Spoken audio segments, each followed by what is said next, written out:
It sure is one hot ditch today. Well, it has been for several days. Pretty hot. Every day's had a heat advisory on it. Today has a heat advisory on it, but it's not that bad at the moment because of this overcast. It is mid-morning, but however, because of this overcast, it is advantageous to come out and fish this spot. We're going to start off by perch jerking, and then we're going to move on to shotting a float. Yeah, we're looking for, you know it, panfish. Just going to mess around. I just came back from the P.O. box. The box was empty. The sky is not. We have maybe 2 or 3 hours or more, possibly less, to fish before the sky drops, because it's supposed to. It's supposed to rain today, but it could just slam us, and it could just forget about us. Come on. Also, I thought it was about time I paid a bit of attention to the ditch, because I haven't been here in a long time. And I know this is everybody's favorite spot, because everybody loves a hot ditch once in a while, right? But look, well, let's get down here and turn down the Tom Bodette. Might have to trim a bit of the bush here. You know, most hot ditches don't like their bushes trimmed with machetes. And the fact is, I did not bring the machete, so we're gonna have to get it in there with our hands. Problem is, this is ragweed. Makes me sneeze. Common sense would have me just pull this bit of ragweed up, right? Well, that would be the wrong kind of common sense in this situation, because we're standing on a lump of mud, a clump of mud here that is on a concrete embankment, and the roots of all these weeds here are holding this bit of mud here. So if we pull out all the roots that are holding the foundation there, slip right in there is what we could do. Don't want to do that, do we? So there you go. Most of that is out of the way. It's manageable. We're going to use a size 6 Aberdeen. Just a little bit of weight. And our preferred bait down in here is a tub of red worms. Just break a piece off. And we're going to leave a bit of that hanging off. Could be something like this, or even a little less, but something hanging off, because that bit there wiggling attracts the fish, because it shows that it's alive. It's good action. Starting off with the drop shot, because it's been so hot, these fish are probably hunkered down on the bottom. This is not a very deep ditch, maybe 3 feet right here, but this is likely one of the deepest spots within the vicinity, accessible to me anyway. Right here where it comes out from underground, this big culvert. We're in a bend, right?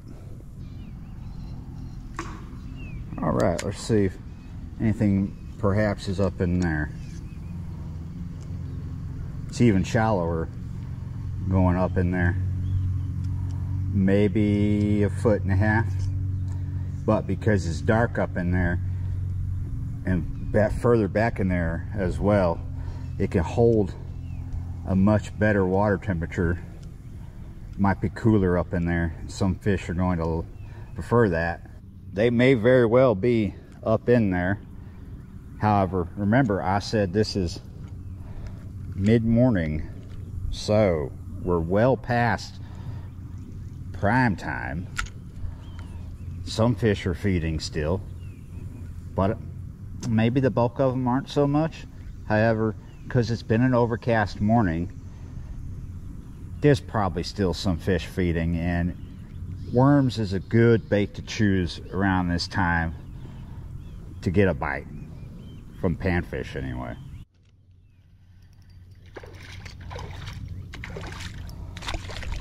Look at that. Wow, that is absolutely huge. So there's one of the species that I expected to bang into here. That is a big Rio Grande cichlid. We're not supposed to return these, Sometimes it seems like you're never going to even put a dent in their population in this area. They're all over southeast Louisiana, west bank, east bank of the Mississippi River, all over the place. I think they're here to stay, but this is akin to tilapia, right? It tastes pretty much like tilapia. However, it does make a horrible catfish bait, very horrible catfish bait, because it's not an oily fish. So when you're cooking it, easy to overcook it and it come out dry. Here's another species down here that I've been seeing this morning, and they're pretty common. Look at that. Pretty common around this time of year in shallow water. It's spotted gar. It's because this water's so hot, and gar like hot water. Alligator gar like the hottest bit of water, and spotted gar can handle colder water for sure, but they definitely thick up in here. Whoa, there we go. Did we lose everything? I think we did.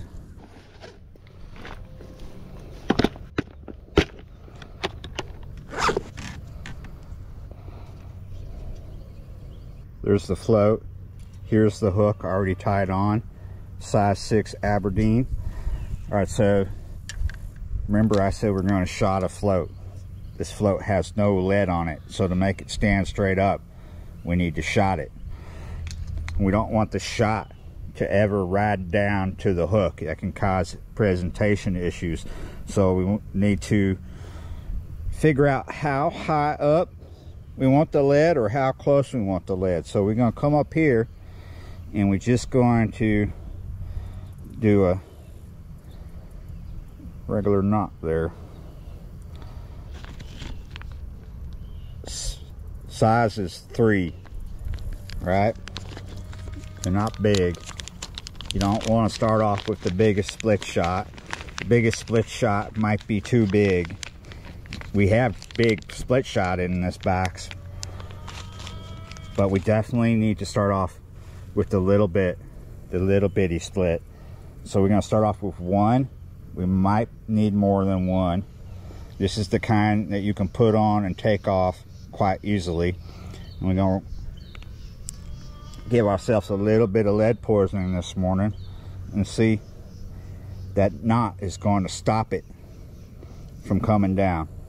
We'll just put this on real quick. We ain't gonna like figure out quite right now what depth I should have this at. We just want to make sure we have the float shotted correctly, that this with a bit of worm is going to make this go up. Now, a bit of a predicament. Worms are right there. Shot is up here. Don't really need everything to be in one place, but we can, without putting worm on the hook, just simply drop this down. You might not see it, but I definitely will. 1 is okay. It's lisping slightly. Oh, that works perfect once I get some bait on that hook. It's looking fine. We just want that to drift slightly. Nice. Whoa, okay. So, what is going on there? Okay, so right here we have a nice drop off, and as this, because that's where the culvert dumps in, right? So the concrete's cut right there, and as this drifts this way, this bait is going to drift over the slope, and that's where that panfish was just hanging out, about right in there. Oh, gar right there to the side. I'm probably off camera. You can see the ripples. Anything else hanging out right there? Wow, there is a lot of spotted gar right up in here. Pretty typical for this time of year. It's just hot water. The temperature of this water will drop a little bit if it does rain, because this is a runoff ditch, drainage ditch. But the concrete isn't gonna really let it drop that much. The concrete's holding a lot of heat, right? Normally this time of year, at this time of day, this is not the spot that I really want to come to, because it's just way too hot with all this concrete. But even though it's been hot today, there we go, it's Cichlid Town. That's what that is down in there. Even though it's been hot this week, really hot, not the week you want an air conditioner to go out. Anyway, today is hot, but not as bad as yesterday. It's very humid, and the overcast, oh no, oh well, the overcast and the fact that there's some rain coming in is a bit of a relief until the rain stops and the clouds cleared, and the humidity is going to go boom, through the roof, and then yeah, it's not going to be great anymore. So here we are, enjoying it while we can. Ah.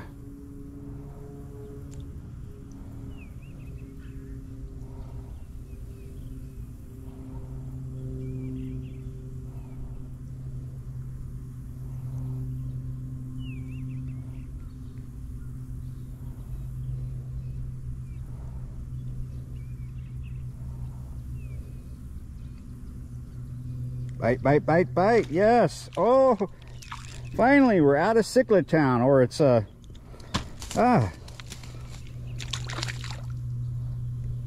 I put on the barb loose hooks this morning? Nope, there's a barb there. Ah, yes. No, Cichlid Town, we are in it. Might be shared accommodations, but we are definitely in Cichlid Town there. It's just really thick. One of the reasons why there's so many cichlids up here isn't just because there's so many cichlids in southeast Louisiana. It's the sheer fact that this fits their natural habitat.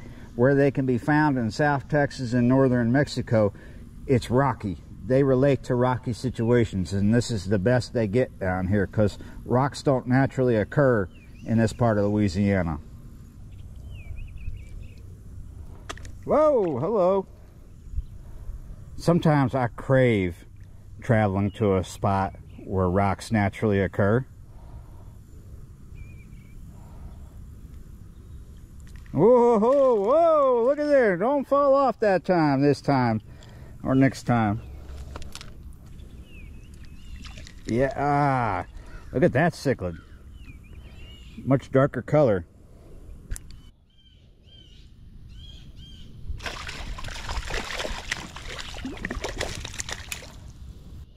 Not a total wrecking ball that time. Kind of fun to watch them fly up out of the water and skip across the top. What's going on? Oh, my lead flew off. See, without that lead, it's just going to lay flat on the water. Still will work that way. But if you're fishing this float at a distance, like here, let's toggle up, and we throw it out this way. In some situations, even maybe at a greater distance than that, less visible. Fresh lead. Oh, Cichlid Town. Ho ho.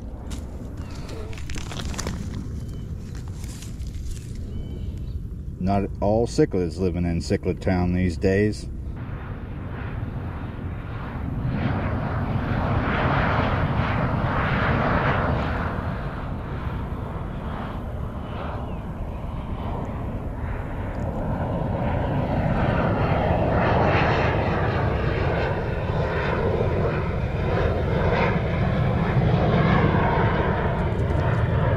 Whoa! Look at this, fighting like crazy.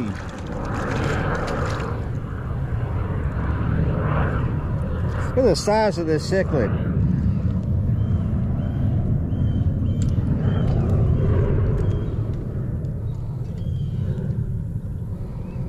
Look at the size of that. Shoot.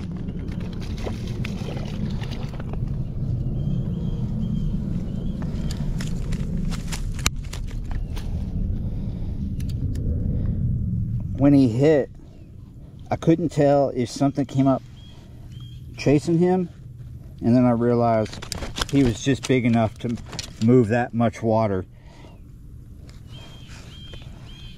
There are big spotted gar up in here. Never see alligator gar up in this ditch. And then the other big fishes would be big shad, which wouldn't attack this fish coming in. Bass, you can get bass here in this shallow ditch. Occasionally shoe pick. Yeah, you're right. The jets are flying. Soon the rain will be dropping, and yours truly needs to start riding up out of here. Thanks for watching, liking, sharing, commenting, subscribing, being a member of the channel, and I will see you next time.